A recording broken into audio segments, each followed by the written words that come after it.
Imagine a man so obsessed with time travel that he built a machine capable of bending reality itself. One day, he turned it on, and in an instant, he vanished. No one saw him again, until 2 years later, when he mysteriously reappeared, with no memory of what had happened. This isn't a sci-fi movie. This is the real-life case of Mike Markham, a man who may have actually traveled through time. This is a real incident of time travel where a young man accidentally opened a portal while conducting a science experiment. This portal had the potential to make him travel through time. However, due to an error in constructing his time machine, he was sent to jail. But he didn't give up. He continued working on the time machine and eventually achieved something unimaginable. When he sat in his machine and traveled through time, what happened next left everyone astonished. Friends, this is not a fictional sci-fi movie story but a true incident of time travel that will leave you shocked. In 1995, a 21-year-old man named Mike Markham was passionate about electrical engineering. He frequently conducted experiments with electrical devices, which turned his house into a graveyard of old electrical equipment, discarded TVs, CD players, and radios. However, his obsession with his work came at a great cost. Mike poured every dollar he had into his experiments, selling personal belongings and skipping meals just to afford spare parts. His friends grew concerned as his home became a mess of wires and broken circuits, and he rarely left his workshop. Some even distanced themselves from him, unable to understand his relentless pursuit of time travel.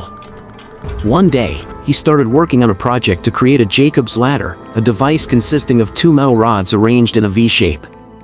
When high voltage current flows through them, an electrical spark, arc, forms and moves upward. A step-up transformer is used to generate the required high voltage.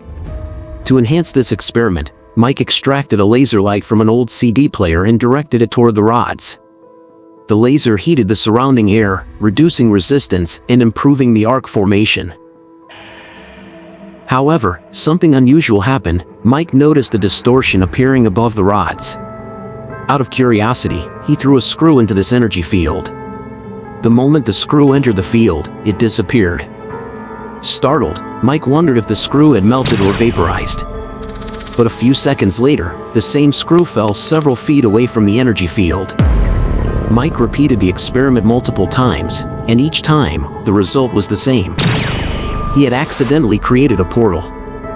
Initially, he believed it was teleporting objects, but after further testing, he realized it was causing time travel, but only for a few seconds.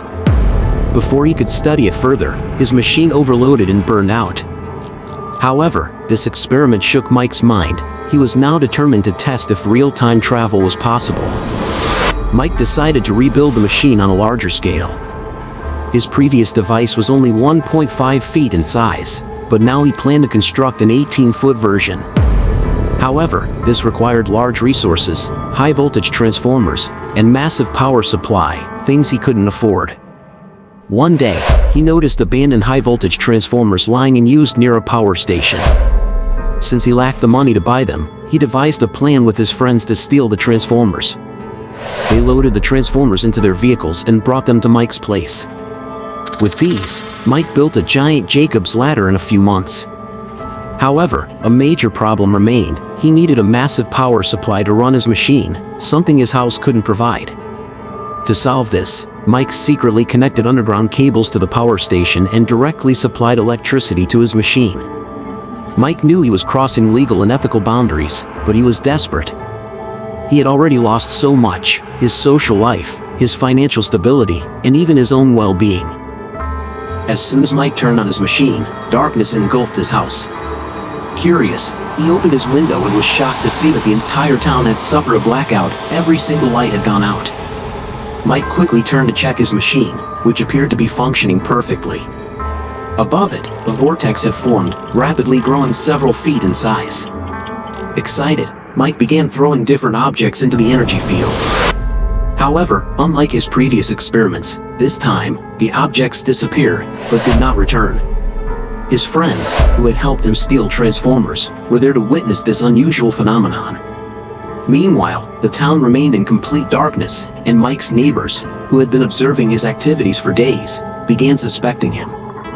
When such a massive blackout occurred, they were convinced that Mike was responsible and reported him to the police. Inside his house, Mike and his friends continued tossing objects into the portal, completely absorbed in their experiment. Suddenly, there was a loud knock at the door. When Mike opened it, he found the police standing outside. Upon investigating, the officers discovered that Mike had illegally installed 6 commercial transformers in his home.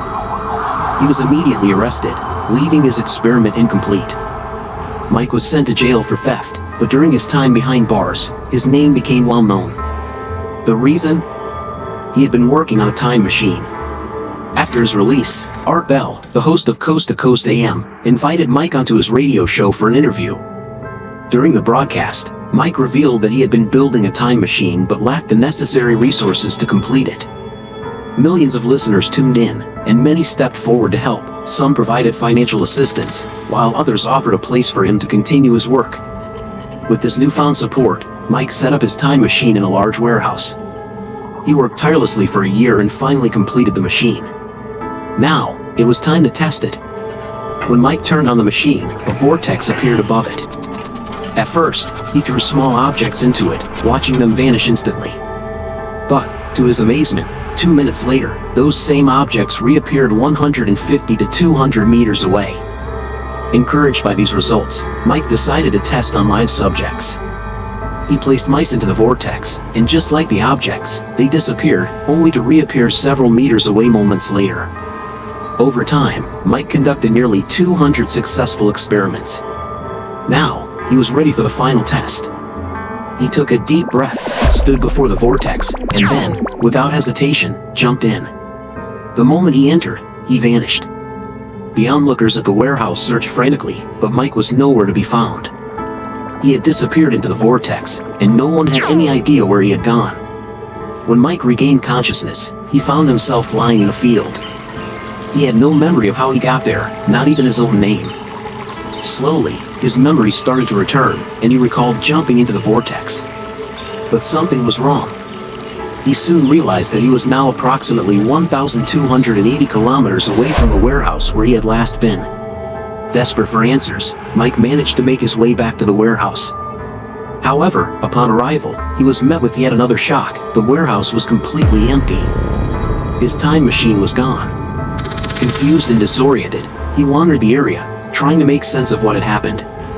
That's when he spotted a newspaper lying nearby. He picked it up and checked the date. What he saw sent chills down his spine. He eventually returned to Coast AM and once again met Art Bell. During their conversation, Art asked him what had happened over the past 2 years. Mike's answer was baffling. For me, he said, it felt like I was gone for only 2 or 3 seconds. But when I came back, everything had changed. Determined to return to his original time, Mike started working on a new time machine. Once again, people rallied behind him, providing funds and resources. This time, Mike designed a Faraday cage-like capsule, a protective enclosure that would allow him to carry objects with him during time travel. He gathered important items, including photographs, documents, and even his cell phone. Finally, he was ready. Mike stepped into the capsule and entered the portal. And then, just like before, he disappeared. But this time, he never returned. No one knows what happened to Mike Markham after that. He simply vanished, and his fate remains a mystery to this day. However, the story took an even stranger turn when, shortly after Mike's disappearance, Art Bell received a mysterious phone call. The caller claimed to have discovered an old newspaper clipping from 1930 that described a bizarre crime case. According to the article, police in California had found a dead body in an unusual metal tube washed up on a beach. Alongside the body, authorities discovered a strange device, one eerily similar to a modern-day cell phone. Even more unsettling, the description of the body closely matched Mike Markham's appearance. This revelation introduced an entirely new mystery. Was the unidentified body from 1930 really Mike Markham? Had he time traveled to the past instead of the future? Or was this just another piece of an elaborate conspiracy theory? The truth remains unknown. One thing is certain, Mike Markham did attempt to build a time machine. He was arrested for stealing transformers, and he did gain recognition through Coast to Coast AM. But whether he truly succeeded in time travel or if the rest of the story was fabricated for sensationalism remains a subject of debate. Regardless, what happened to Mike after he vanished for the second time? That to this day, remains an unsolved mystery.